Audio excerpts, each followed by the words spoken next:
یہ بہلول بھی اسی قبیلے کا فرد تھا، دجلہ کے کنارے مٹی کے گھروندے پاؤں پہ بناتا ہے اور انہیں مسمار کر دیتا ہے۔ وہ کبھی آپ نے دیکھا ہوگا کہ بچے ریت میں اپنا پاؤں رکھ کر کے اوپر سے ریت تھپک لیتے ہیں اور پھر پاؤں ہولے سے نکال لیتے ہیں، بچ جائے تو بڑے خوش ہوتے ہیں، اور جب کھیل ختم ہو جاتے ہیں تو اسے گرا دیتے ہیں اپنے ہاتھوں سے۔ بہلول بھی اسی شغل میں لگا ہوا ہے۔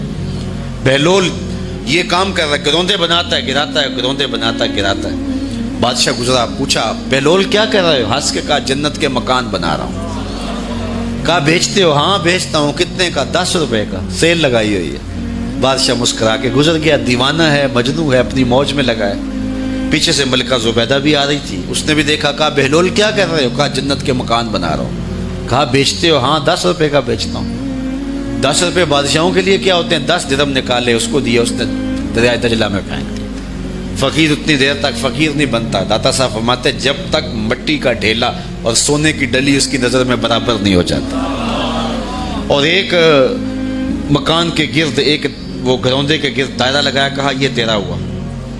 ملکہ گزر گئی، بادشاہ بھی چلا گیا۔ شام کو اپنے محل میں پہنچے، بادشاہ سویا، منظر جاگا کہ حشر کا دن ہے، پھر جنت کا منظر ہے، جنت میں بڑے بڑے خوبصورت مکان ہیں۔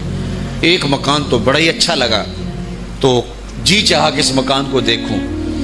تو جب قریب گیا تو دروازے پہ لکھا تھا ملکہ زبیدہ۔ شوق سے آگے بڑھا تو دربان نے روک دیا، کہا یہ ملکہ کا ہے؟ کہا وہ میری ہی ملکہ ہے۔ کہا دنیا کے ضابطے اور ہیں، آخرت کے ضابطے اور ہیں۔ بادشاہ کی آنکھ کھل گئی، بے چین ہو گیا، ملکہ کو بیدار کیا، کہا تو کون سا نیک عمل کیا ہے؟ میں نے جنت میں تیرا یوں مال دیکھا۔ ملکہ کہنے لگی وہی معمول کی نمازیں، وہی سب کچھ، کوئی نیا کام تو میں نے کیا نہیں۔ ہاں یاد آیا، کل گزر رہی تھی، دجلہ کا کنارہ تھا، وہ جسے لوگ مجذوب کہتے ہیں، وہ جو دیوانہ کہلاتا ہے، وہ بہلول، وہ جنت کے محل کہتا تھا وہ بنا رہا تھا۔ میں نے کہا چلو کوئی بات نہیں، فقیر ہے، 10 روپے کیا ہوتے ہیں؟ تو میں نے 10 روپے کا ایک محل خریدا تھا۔ بادشاہ سر پکڑ کے بیٹھ گیا، وہ تو مجھے بھی کہتا تھا۔ میں دیوانے کی بات سمجھ کے گزر گیا۔ اگلے دن بادشاہ قصدن گزرا۔ جب قصدن گزرا نا تو دل دھڑک رہا تھا کہ کہیں مجذوب پھر آج مل جائے اور اسی موج میں ہو تو کام بن جائے۔ دیکھا تو بہلول وہاں بیٹھا ہوا ہے، آگے بڑھ کے دیکھا تو کام بھی وہی۔ بادشاہ پھر رک گیا، پوچھا اب بہلول کیا کر رہے ہو؟